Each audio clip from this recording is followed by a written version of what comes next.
Ya, Assalamualaikum dan selamat pagi pemirsa Kompas TV dimanapun Anda berada di pagi hari ini. Senang sekali saya Hendra Bakti kembali lagi hadir menemani Anda di setiap paginya. Tentunya untuk Anda yang selalu setia di Kompas TV sudah mengetahui di pukul 7.30 sebuah acara yang menginspirasi hadir untuk menemani Anda. Jika sebelumnya kami bernama Sapa Makassar, mulai hari ini 1 November kami berubah nama menjadi Sapa Sulsel. Namun tetap menyajikan berbagai informasi yang inspiratif dari orang-orang yang bisa berbagi cerita yang kemudian menginspirasi kita semua. Seperti di pagi hari ini tentunya perbincangan akan saya lakukan dengan seorang yang bisa menginspirasi kita semuanya dengan sebuah karya yang ia tuliskan dalam sebuah buku. Namun tentunya kita ingin mengetahui apa judul buku itu. Judul bukunya adalah Calabai. Nah, jika Anda tentunya biasa mendengarkan kata Calabai, kisah yang tertuang dalam buku Calabai ini mungkin patut Anda baca. Sekarang katanya sih lagi banyak-banyaknya dicari oleh orang-orang yang memang berminat untuk membaca dan menambah pengetahuan. Nah, langsung di hari ini untuk menginspirasi Anda, kami hadirkan penulisnya langsung di studio. Ada Saprilla Syahrir, penulis buku Calabai. Selamat pagi. Selamat pagi. Kita salaman dulu. Gimana? Semangat hari ini, Pak Sapri? Iya, senang sekali kita hadir dan tentunya di pagi hari ini menginspirasi pemirsa yang ada di rumah tentunya ya. Nah, sebuah kisah yang tertuang dalam buku Calabai ini tentunya membuat sebagian orang penasaran. Kenapa kemudian seorang Sapri, saya panggil apa nih? Sapri? Pepi ya. Di buku itu Pepi gitu. Di buku itu Pepi. Di buku itu namanya Pepi, begitu ya. Oke. Seorang Pepi ini menulis sebuah buku yang berjudul Calabai. Nah, untuk Anda mungkin sebagian sedikit mungkin merasa tabu atau bagaimana, tapi kita langsung aja tanyakan kepada Pepi. Pepi, buku Calabai ini sebenarnya diterbitkan mulai kapan? Kemudian bisa diceritakan sebenarnya awal mula kemudian muncul ide menulis buku berjudul Calabai. Ya, tahun 2002 saya tergabung dalam sebuah LSM di Makassar, namanya Lapar Makassar. Kebetulan hari itu ada program advokasi kebudayaan di mana kita akhirnya berkesempatan bertemu dengan beberapa komunitas lokal di Sulawesi Selatan. Salah satunya Bisu di Pangkep. Bisu di Pangkep. Ya, di Segeri ya, terutama di Segeri. Nah, di dalam kepala saya ini anak pesantren dulunya. Anak pesantren. Nah, di kepala kita ini kan Calabai, waria itu kayak pejoratif gitu, stigmatif, buruk lah. Iya. Tidak punya tempat dalam ruang kemanusiaan kita gitu. Nah, tiba-tiba saya ketemu dengan sosok para bisu ini, tidak hanya diterima, tetapi juga dihormati gitu. Dihargai, bahkan banyak orang yang datang mencari dan mencium-cium tangannya. Menurut saya itu fenomena menarik. Di buku ini kabarnya Anda membedakan antara waria dengan seorang bisu begitu, benar? Memang beda konsepnya. Memang secara konseptual Calabai dan bisu itu beda. Mungkin kayak kita manusia biasa dengan kiai kira-kira bedanya seperti itu. Nah, 2002 saya mulai menulis novel ini dan karena sudah intens hubungan kita dengan Puan Saidi terutama. Saya sempat bilang sama Puan Saidi bahwa saya akan menulis cerita tentang bisu, mungkin pakai nama tak, tetapi tidak keseluruhan mencerminkan kehidupan kita. Seorang Saidi begitu ya? Siapa sebenarnya seorang Saidi di kehidupan nyata ini? Puang Matua Saidi itu seorang pimpinan spiritual masyarakat bisu, komunitas bisu. Beliaulah yang dari cerita beliau tentang dirinya sendiri dan tentang komunitas bisu, saya terinspirasi untuk menulis novel tentang bisu ini. Sebetulnya kan kalau tulisan tentang bisu sudah sangat banyak dalam konteks yang lebih ilmiah gitu, baik artikel maupun buku maupun disertasi. Tetapi dalam karya sastra belum ada. Sementara menurut saya Sulawesi Selatan ini kaya dengan sastra. Kita punya Lagaligo kan. Nah, ketika beliau meninggal dunia tahun 2011, saya agak vakum kan, 2002 sampai 2011 itu vakum tuh. Beliau meninggal 2011. Saya akhirnya kayaknya saya pernah nulis nih tentang beliau.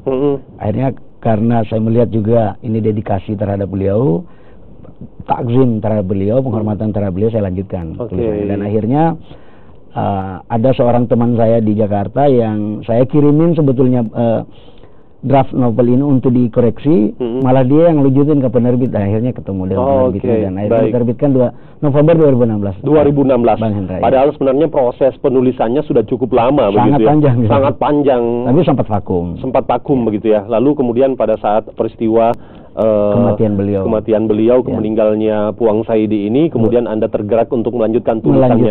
Mungkin masyarakat Pangkep dan juga dimanapun Anda yang mungkin sudah mengetahui tentang keberadaan para bisu di Kabupaten Pangkep ini, pasti tidak akan pasti akan mengenal siapa seorang Puang Saidi begitu ya. Mengenai buku yang ditulis oleh Bang Pepi ini dia tulisannya ya. Mungkin bisa dilihat kita bersama-sama, ini adalah tulisan dari Pepi Calabai, Perempuan dalam Tubuh Lelaki. Mengapa kemudian Anda memutuskan untuk mengangkat tema Calabai dengan subtitle ini Perempuan dalam Tubuh Lelaki begitu? Iya, sebetulnya yang saya ingin angkat di novel ini adalah perjuangan kemanusiaan dari dunia yang tidak punya harga menuju dunia yang punya harga. Nah, dalam konteks sosio-kultural kita, para waria atau calabai rasa-rasanya tidak punya ruang untuk menjadi baik dalam konteks agama sekalipun, kecuali dia menormalisasi dirinya. Tetapi dalam kebudayaan kita punya kebudayaan, ruang dalam kebudayaan kita yang para calabai ini tidak perlu menormalisasi dalam tanda petik dirinya, tetap dengan situasi dirinya seperti itu, tapi tetap bisa menjadi orang yang terhormati. Itu menjadi bisu. Jadi calabai itu bisa menjadi bisu, tapi bisu ini tidak harus calabai. Ada dalam beberapa sejarah masa silam, perempuan bisa jadi bisu dan laki-laki pun juga lelaki bukan waria ya, bisa jadi bisu. Tetapi dalam fase belakangan di Sigeri itu relatif 90% atau bahkan 100% dulunya waria. Gitu. Mengenai keberadaan para bisu di Kabupaten Segeri di Pangkep ini, Anda melihatnya seperti apa? Apakah sebelum menulis buku ini, Anda kemudian melakukan observasi dan pengamatan lebih mendalam begitu tentang seorang bisu di Pangkep? Saya sempat menghadiri sebuah upacara Ireba namanya, semacam pelantikan lah seorang waria menjadi bisu. Saya mengamati sangat-sangat agak spiritual juga, namanya Muharram kalau tidak salah itu hari 2005-an. Kemudian dengan Saidi sendiri kan kita agak intens. Beberapa kali juga diajak di pesta adat di Sigeri untuk menyaksikan bagaimana proses adat, termasuk tarian Magiri yang dilakukan para bisu. Tahun 2005 kami mengajak salah seorang bisu namanya Eka itu ke Jember untuk menghadiri pertemuan beberapa komunitas lokal di seluruh Nusantara. Jadi kalau disebut riset juga mungkin risetnya bukan riset yang disengaja riset, tapi intensitas pertemuannya lumayan banyak. Lumayan. Gitu ya. Nah, definisi riset kan pertemuan sebetulnya, memahami realitas gitu. Menggali secara mendalam, kemudian menuangkan begitu dalam sebuah tulisan begitu ya. Nah, Pepi, nanti kita akan melihat salah satu kutipan mungkin dalam buku ini. Nanti saya akan buka buku ini, tapi kita akan lanjutkan berbagi inspirasi di pagi hari dalam Sapa Sulsel bersama saya Hendra Bakti. Setelah jeda pariwara berikut ini, tetaplah bersama kami.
Di sini, kami menyajikan berita dan informasi terupdate, beragam musik pilihan, informasi bisnis, dan gaya hidup selama 24 jam non-stop.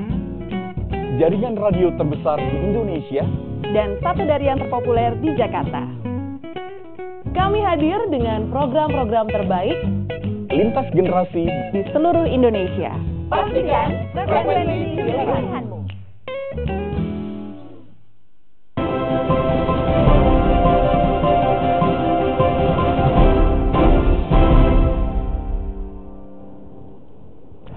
Saidi tak pernah berharap takdir menggiringnya ke kawasan antara. Ia lahir berkelamin lelaki, tetapi tabiatnya sangat perempuan. Calabai, begitu orang-orang menyebutnya. Ayahnya Puang Baso marah dan menolak anak lelakinya menjadi perempuan. Tak ingin menggoreskan luka lebih dalam di hati orang tua, Saidi memilih pergi.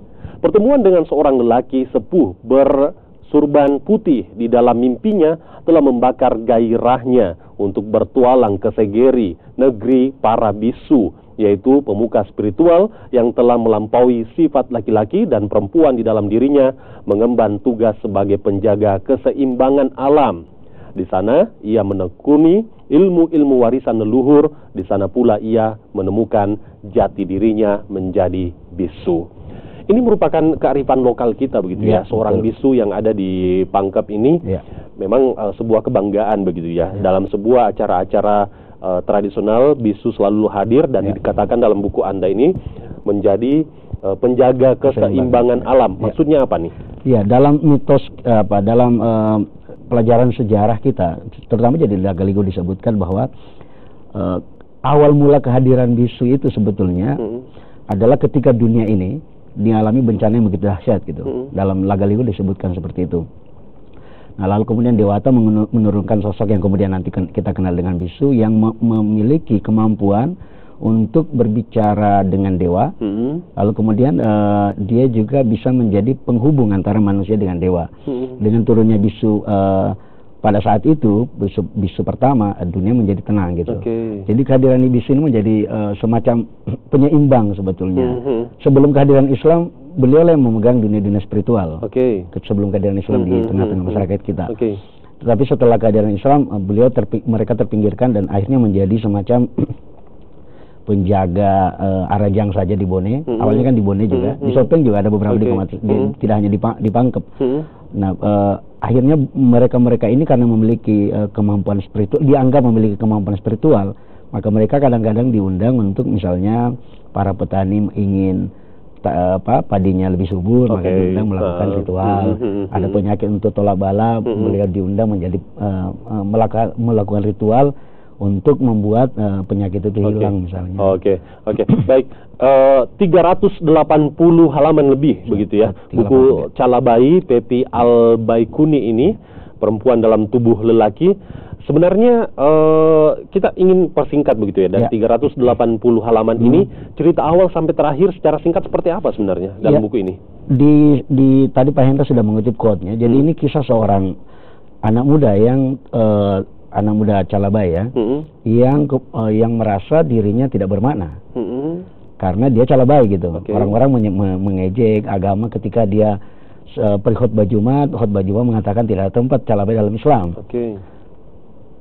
Akhirnya dia memutuskan pergi dan ketemu dengan komunitas bisu di Segeri, dan di situ dia menemukan identitas dirinya sebagai manusia berharga, bahkan akhirnya bisa keluar negeri, pentas dan sebagainya. Saya juga menghadirkan sosok Calabai dari kota, dari Makassar, namanya Wina. Dia Calabai modern lah. Dia punya pacar laki-laki. Kemudian orang tuanya juga seperti banyak orang tua mungkin tidak terlalu terima anaknya berkelakuan seperti itu. Maka orang tuanya mengajak Wina ke Pangkep untuk dibuat lebih baik. Jadi saya mengangkat bahwa lokalitas Bugis itu memiliki kearifan yang tidak memandang rendah pada gender ketiga, tapi memandang manusia biasa, dan dia juga punya peluang dan ruang yang sama dengan kaum heteroseksual misalnya untuk menjadi baik dan dihormati. Caranya adalah menjadi bisu. Tapi proses menjadi bisu itu sangat tidak mudah gitu. Ada prosesnya sangat panjang, ada ireba. Dulu Saidi sempat mencerita kepada saya bahwa dulu sempat kalau ada bisu yang ingin dilantik atau direba, itu kadang-kadang perdebatan karena ini agak spiritual. Kalau salah-salah bisa nyawa melayang. Gitu. Jadi tidak sembarang begitu yang bisa menjadi seorang bisu. Iya, menjadi seorang bisu itu kalau dalam tradisi bisu harus punya pamase dewata. Jadi Puang Matua yang ada itu bisa tahu bahwa ini waria ini sudah bisa dilantik nih menjadi bisu. Tanda-tanda alamnya sudah kelihatan. Jadi tidak semua ada proses panjang yang harus dilakukan, magang dan sebagainya. Gitu. Iya, baik.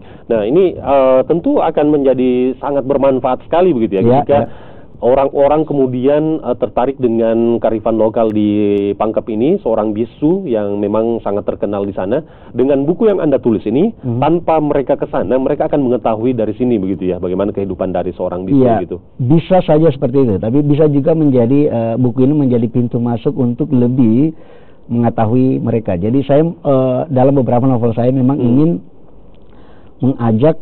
Jadi novel itu bagi saya menjadi pintu masuk untuk orang menengok lebih jauh tentang fenomena yang saya tulis. Novel tentu saja tidak agak kesulitan untuk dijadikan basis data karena dia fiksi. Dia ada beberapa di dalamnya yang imajiner. Sehingga ketika orang menjadikannya sebagai basis data itu kemungkinan agak sulit. Tapi menariknya novel ini sudah dijadikan inspirasi salah seorang mahasiswa S2 di Unair untuk dijadikan tesis gitu. Menarik lah bagi saya. Saya tertarik begitu ya dengan tulisan Anda ini. Kabarnya tulisan Anda ini yang berjudul Calabai Perempuan dalam Tubuh Lelaki menjadi nominasi 5 besar begitu karya tulis dengan prosa terbaik kalau tidak salah. Ini bisa diceritakan ini ya, luar biasa sekali ini udah masuk nominasi 5 besar untuk satu Indonesia ya, seluruh nasional begitu ya. Jadi saya juga sebetulnya kaget sebagai penulis yang dari Sulsel kan kadang-kadang kita merasa rendah diri ya, merasa tidak layak bersaing. Tiba-tiba juga salah seorang teman memposting saya masuk 10 besar nominasi karya terbaik prosa untuk 2017. KSK, Kusala Sastra Katulistiwa yang sudah dimulai tahun 2001. Gimana hasilnya dari nominasi 5 dari besar? Dari 10 menjadi akhirnya 5 dan kita diundang ya jadi nominasi aja. Jadi nominasi. Yang menang itu dari Jawa Timur kalau apa bukunya? Dawuk, judulnya Dawuk gitu. Dawuk. Saya juga belum baca novel. Gitu. Tapi udah masuk 5 besar sebuah nominasi nasional itu sudah cukup membanggakan. Bagi gitu saya sudah lebih dari cukup gitu. Sebenarnya sejak kapan seorang Pepi ini menulis dan berapa karya-karyanya yang sudah ya tulis sampai saat ini? Kita akan bahas lagi setelah jeda pariwara berikut ini. Kami masih akan kembali dengan kisah inspiratif ini setelah jeda. Tetaplah di Sapa Sulsel.